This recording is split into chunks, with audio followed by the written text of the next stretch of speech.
नमस्कार। हमारे YouTube channel में आप सभी का स्वागत है। आज हम पढ़ेंगे राजस्थान नगरपालिका अधिनियम 2009 का अध्याय 7। धाराएं हैं इसमें 101 से लेके 40 तक, बहुत लंबी चौड़ी धाराएं, यानी 40 धाराएं हैं इस पाठ के अंदर। 7 में कितनी धाराएं हैं?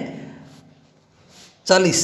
नगरपालिका राजस्व, रेवेन्यू, यानी पैसे से संबंधित बात होगी। यहाँ पे पैसा कहाँ से आएगा, किस किस तरीके से, किस किस प्रकार के कर या टैक्स लगा के पैसे एकत्र किए जाते हैं नगरपालिका के शासन प्रशासन को चलाने के लिए। तो धारा 101 में है नगरपालिका का आंतरिक राजस्व। आंतरिक राजस्व का मतलब होता है नगरपालिका के क्षेत्र के अंतर्गत जो पैसा या फीस इकट्ठी की जाती है वो कौन कौन सी है। नगरपालिका द्वारा उद्ग्रहित कर, किसी भी प्रकार का टैक्स, किसी साधन संसाधन या संपत्ति पर प्रभार, और फीस, जैसे कोई किसी मामले में फीस ली जाती है वो, जैसे जन्म मृत्यु प्रमाण पत्र, इन चीज़ों की जो फीस ली जाती है वो इसके अंतर्गत आ गई।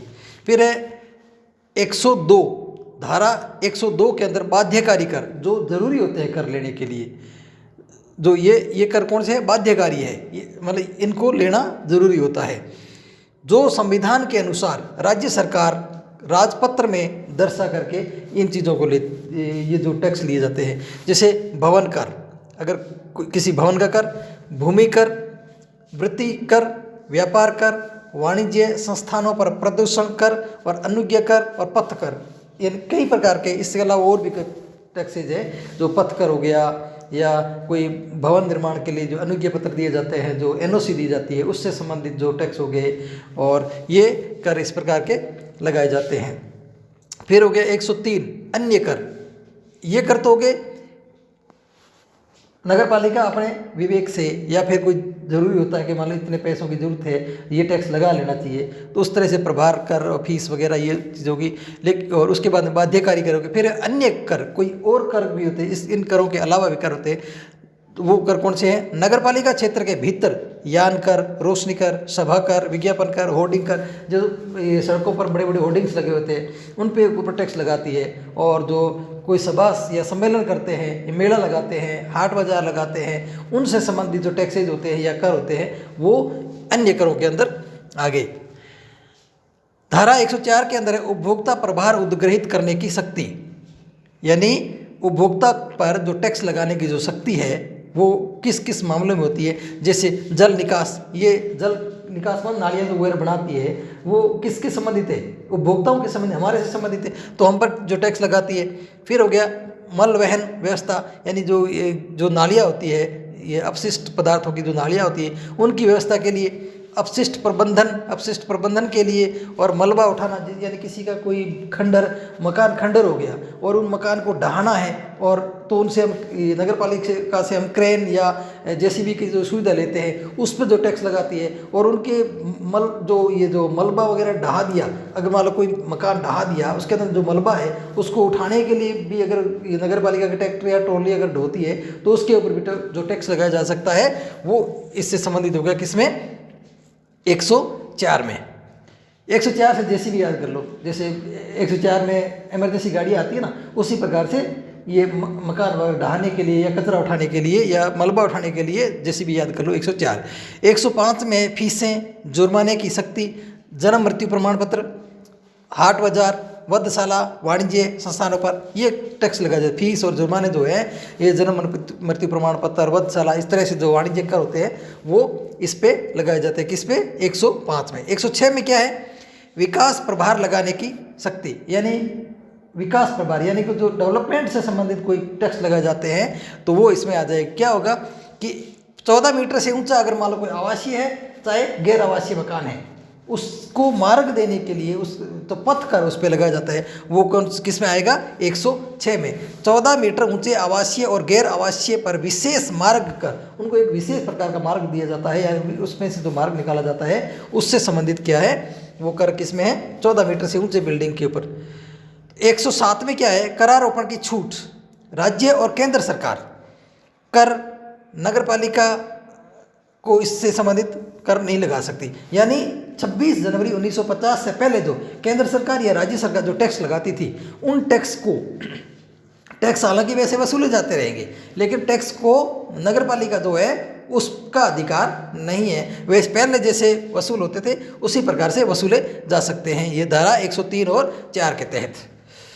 108 में है कर अधिरोपित करने की प्रारंभिक प्रक्रिया। प्रक्रिया क्या है, कर कैसे लगाएंगे? सबसे पहले क्या करेंगे, वो साधारण बैठक में एक संकल्प पारित करेंगे। संकल्प पारित करके उसका प्रारूप तैयार करके और किसी व्यक्ति या संपत्ति पर कर अधिरोपित किए जाते हैं धारा 103 के तहत। यानी पहले साधारण बैठक होगी, उसमें एक संकल्प पारित किया जाएगा कि इस पर इतना टैक्स लगाया जाएगा, फिर उसका जो है वो तैयार करके फिर किसी व्यक्ति या संपत्ति पर कर लगाया जा सकता है।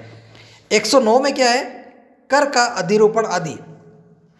कर का अधिरोपण आदि कर कैसे लगाया जाता है, तो धारा 108 में विनिर्दिष्ट संकल्प द्वारा नियत तारीख के अलावा उद्ग्रहण नहीं किया जा सकता और ये त्रैमासिक अवधि के आधार पर ही हो सकता है। यानी कर को संग्रहण कैसे करेंगे, कर कैसे लगाया जाएगा, मतलब 3-3 महीने के त्रैमासिक रूप में लगाया जा सकता है।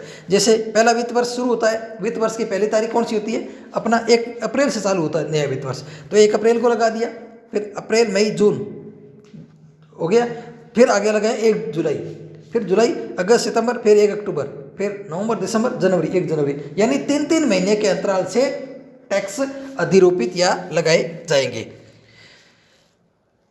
तो धारा 108 में विनिर्दिष्ट संकल्प द्वारा नियत तारीख के अलावा कर का उद्ग्रहण नहीं किया जा सकता। यानी एक जो तारीख दी हुई है निश्चित, इससे पहले या बाद में हो सकता है, लेकिन इस तारीखों के अलावा कोई टैक्स अधिरोपित नहीं किया जा सकता।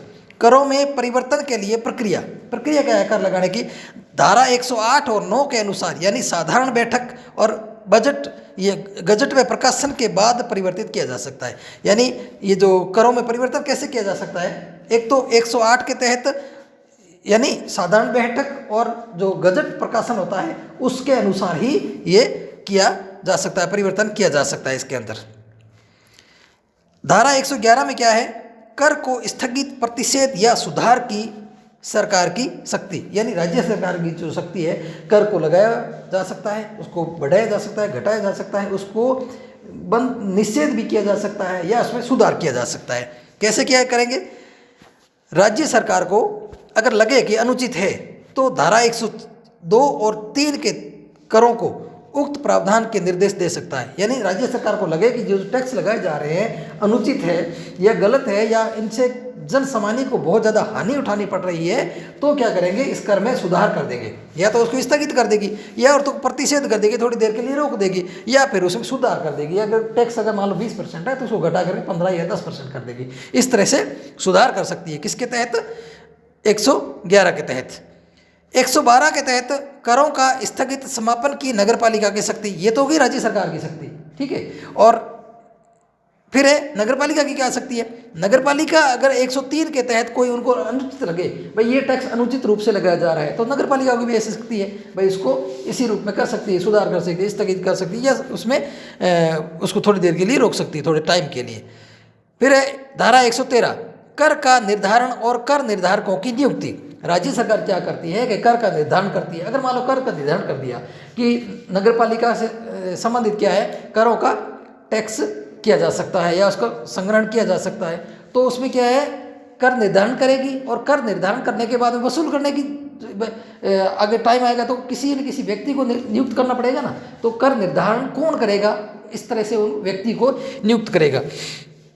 तो करों का निर्धारण और कर निर्धारकों की नियुक्ति, राज्य सरकार कर निर्धारकों की नियुक्ति करेगी।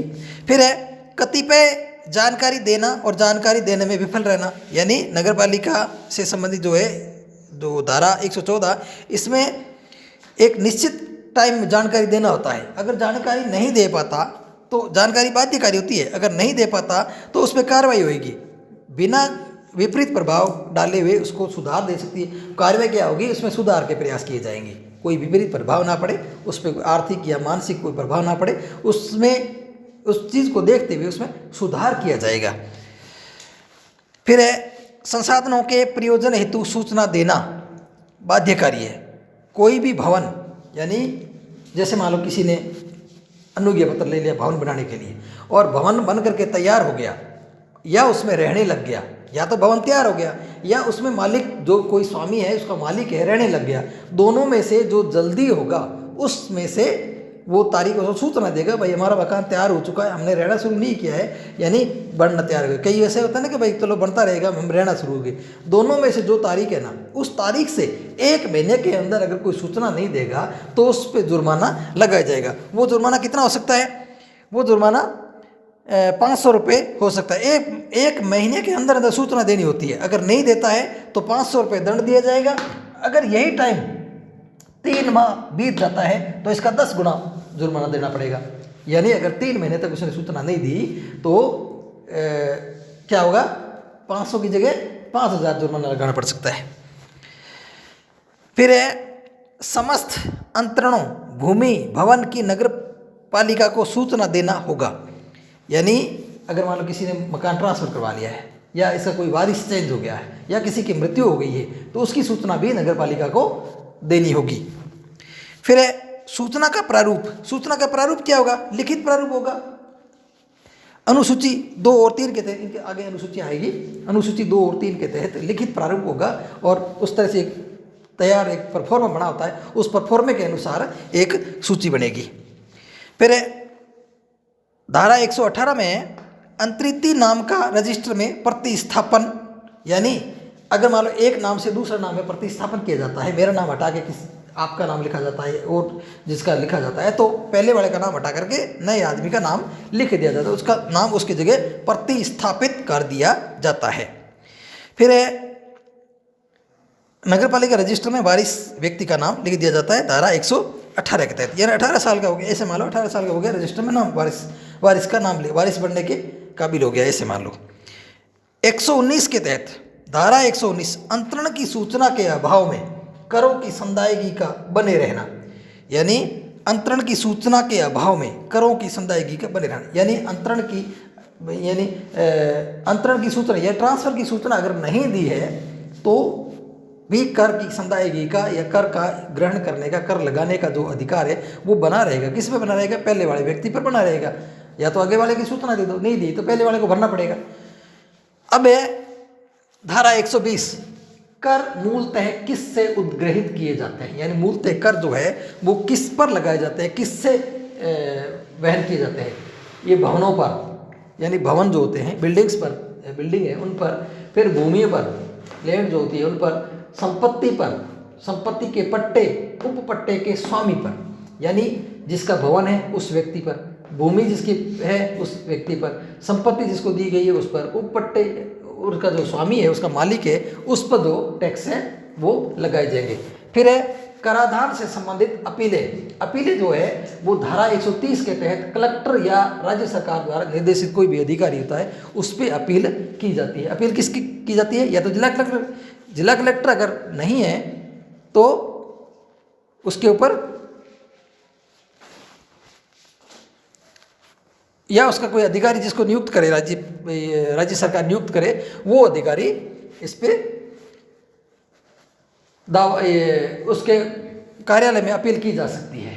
कराधान से संबंधित अपीलें किसकी होती है? धारा 130 के तहत कलेक्टर या राज्य सरकार किसी आदमी को या अधिकारी को निर्देशित करती है, नियुक्त करती है, उसके कार्यालय में अपील की जा सकती है। फिर है परिसीमा और दावाकृत कर का पूर्व निक्षेप, यानी कोई सीमा निश्चित होती है वो, और दावाकृत कर यानी जो दावा जो टैक्स दावे में जो टैक्स लगाया गया है उसका जो है किस प्रकार से किया जाए। दावाकृत रकम नगर पालिका कार्यालय में जमा होगी। दावाकृत जो रकम है वो नगर पालिका कार्यालय में जमा होगी। जमा कराने के 30 दिन के बाद भूमि और भवन से संबंधित अपील सुनी जाएगी। यानी दावा कर दिया कि इतनी पैसे जमा कराने हैं, उस पैसे को जमा कराने के बाद 30 दिन के बाद जो है भूमि और भवन से संबंधित अपील सुनी जाएगी। ठीक है, पैसा जमा करा दिया, उसके 30 दिन बाद में, पैसा नहीं जमा कराया चाहे करा दिया, उसके 30 दिन बाद में अपील सुनी जाएगी, उसकी अपील सुनी जाएगी। खर्चे, अब खर्चे जो है नगर पालिका के जो खर्चे हैं उसका खर्चा दिलाना नगर पालिका यानी जो अपील करती है, इस अपील के खर्चे की बात कर रहे हैं। अपील के अंदर जो खर्चा दिलाना है, जो वादी या प्रतिवादी जिसके भी जो वाद करता है या अपील करता है, उस अपीली को खर्चा दिलाना अधिकारी के विवेक पर निर्भर करता है।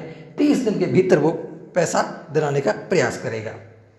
फिर है कराधान मामलों में सिविल और दांडिक न्यायालयों का वर्जन, यानी अपील अधिकारी जो है, अपील अधिकारी का निर्णय अंतिम होगा। टैक्स कितना लगाया जाएगा, कर कितना लगाया जाएगा, कैसे लगाया जाएगा, उसके लिए किसी भी न्यायालय में वाद नहीं किया जा सकता। फिर है कराधान मामलों में दांडिक न्यायालय का वर्जित हो गया। फिर है व्यावृत्तियां, करों का उद्ग्रहण संपत्ति का हक नहीं माना जाता। भूल त्रुटि को अविधि मानी नहीं, यानी कर जो है वो भूल से या गलती से या किसी भूलवश या इस तरह से कोई टैक्स लगा दिया गया है तो उसको अविधि मान्य नहीं माना जाएगा, यानी उसको रिजेक्ट नहीं किया जाएगा संपत्ति के संबंध में। फिर है धारा 126, दायित्व प्रकट करने की बाध्यता। नगरपालिका के अधिकारी या ऐसे अन्य प्राधिकृत अधिकारी को कोई निवासी गलत सूचना देता है या सूचना देता ही नहीं है या दोष सिद्ध हो जाता है तो उस पर 1000 रुपये जुर्माना लगाना होगा। यानी कोई व्यक्ति नगरपालिका अधिकारी को गलत सूचना देता है या सूचना देने से मना करता है, यह सूचना देता ही नहीं है, या फिर उस पर दोष सिद्ध हो जाता है कि ये दोषी है, तो उस पर जुर्माना लगाने का अधिकार है। कितना?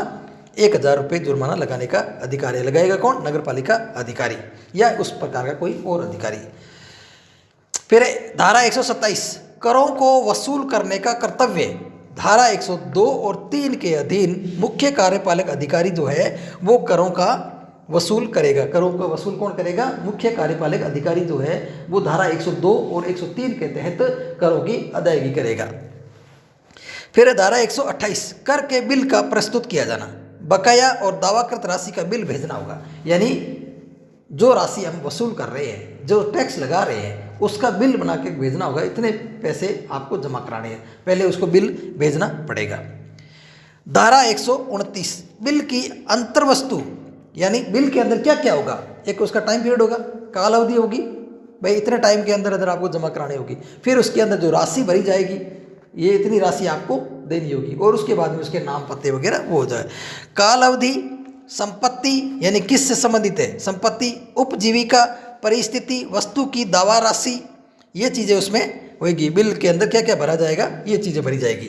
फिर है धारा 130, मांग नोटिस। संदाय हेतु प्रस्तुत किए जाने के 15 दिन के भीतर नगर पालिका में जमा चौथी अनुसूची के अनुरूप मांग का नोटिस तामील करवा सकेगी। यानी जो पैसे जो रकम भरवानी है, पेमेंट करवाना है, उसकी राशि जो है वो जो ये नोटिस देने के 15 दिन के भीतर ये पैसे जमा कराने पड़ेंगे। फिर धारा 131, किन मामलों में वारंट जारी किया जा सकेगा। कौन कौन से मामलों में वारंट जारी किया जा सकेगा। जिस व्यक्ति के विरुद्ध 130 के तहत नोटिस तामील किया गया है तो उस नोटिस के तामील करने के 15 दिन के भीतर भुगतान नहीं हो और नए अधिकारी नियुक्त करे और न ही धारा 121 के विरुद्ध कार्रवाई करे तो उसकी वसूली हो सकती है, कुर्की की हो सकती है, विक्रय हो सकता है, और वारंट की तारीख से ही कितना होगा, ये 30 दिन के भीतर किए जाएंगे। ये यानी वारंट दे दिया तो उस वारंट के बाद में उसके 30 दिन बाद में क्या होगा, वसूली हो सकती है। वसूली नहीं कराएगा तो कुर्क हो सकता है, कुर्क करने के बाद में उसकी आगे विक्रय की प्रक्रिया भी चालू हो जाएगी। फिर है वारंट के धारा 132 के अंदर क्या है, वारंट के निष्पादन हेतु बलपूर्वक प्रवेश। यानी वारंट दे दिया, अब उसका पालन भी तो करना है। पालन कैसे करेंगे? पालन करने के लिए क्या है, उसमें जबरदस्ती उस घर में अगर मान लो को रोकना है तो उसमें कुर्की के समय जो कुर्की कर सकती है। कुर्की कब करेंगे? कुर्की का टाइम होता है सूर्योदय के बाद और सूर्यास्त के पहले, यानी दिन में कुर्की होनी चाहिए। रात को कोई कुर्की नहीं करेगा, रात को जो कुर्की है वो मान्य नहीं होगी। तो कुर्की कब करेगा? कुर्की का समय होगा सूर्योदय के बाद और सूर्यास्त के पूर्व। गेट तोड़ सकते हैं, यानी ये उनको अधिकार होता है, कुर्क करना है या उसको कब्जा करना है। सरकार अगर मान लो कार्य करती है तो अगर मान लो किसी ने कब्जा कर रखा है, अवैध कब्जा कर रखा है, तो उसे गेट वगैरह तोड़ फोड़ सकती है। लेकिन महिला से संबंधित वस्तु पर कार्यवाही नहीं करेंगे। अगर मान लो महिला ने कुछ पहन रखे हैं, मान लो कोई आभूषण पहन रखे हैं, या महिला ने इस तरह से कोई उनके पास में ऐसी कोई चीज़ है, उस पर कार्रवाई नहीं करेंगे। फिर है वारंट निष्पादन की रीति। वारंट निष्पादन किस प्रकार के करेंगे, कैसे करेंगे? स्थावर और जंगम संपत्ति कुर्क होगी। यानी स्थावर का मतलब होता है कि इस जो परमानेंट जो है, जैसे भवन हो गया, भूमि होगी, उनको कुर्क किया जा सकता है। दूसरा, उस जो दूसरी होती है जो अचल संपत्ति होती है, जैसे गाड़ी हो गया, घोड़े हो गए, पैसे हो गए, धन दौलत हो गया, उसको कुर्क किया जा सकता है। लेकिन स्थावर और जंगम संपत्ति कुर्क होती, किंतु व्यतिकर्मी का मतलब होता है दोषी व्यक्ति की बीवी बच्चों के पहने हुए कपड़े, पहने हुए वस्त्र, बिस्तर, भोजन पकाने के बर्तन भांडे और शिल्पियों के औजार, इनको कुर्क नहीं करेंगे, इनको जब्त नहीं करेंगे। जब्त कौन से करेंगे? स्थावर और दूसरी प्रकार की जो संपत्तियां हैं वो जब्त कर लेंगे या कुर्क कर लेंगे। लेकिन जो उनके पहने हुए कपड़े उतार के क्या करेंगे? ठीक है ना, उनके ओढ़ने बिछाने के बिस्तर, ऐसा नहीं है कि आप सो रहे हो आपके बिस्तर उठा के ले गए, ऐसा नहीं होगा। क्योंकि उनको जो मूलभूत जो अधिकार है, उनका जीवन जीने का अधिकार, या ये कह दें कि प्राण और दैहिक स्वतंत्रता, वो तो उनको सुविधा देनी पड़ेगी। तो क्या होगा?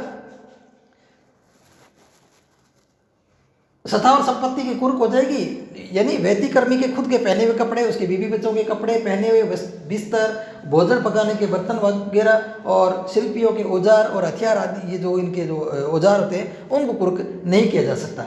अब है धारा 134, कुर्क संपत्ति का विशेष मामलों में विक्रय। भवन यदि क्षतिपूर्ण है या अभिरक्षा में खर्चा ज़्यादा आ रहा है तो उसको बेच देंगे या कुर्क कर देंगे। कुर्क मतलब विशेष मामलों में उसको बेच नहीं सकते। कैसे बेच सकते हैं?